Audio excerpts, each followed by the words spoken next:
Excuse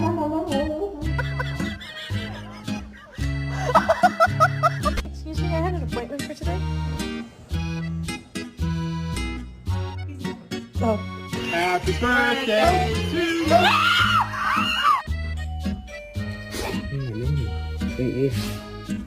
you.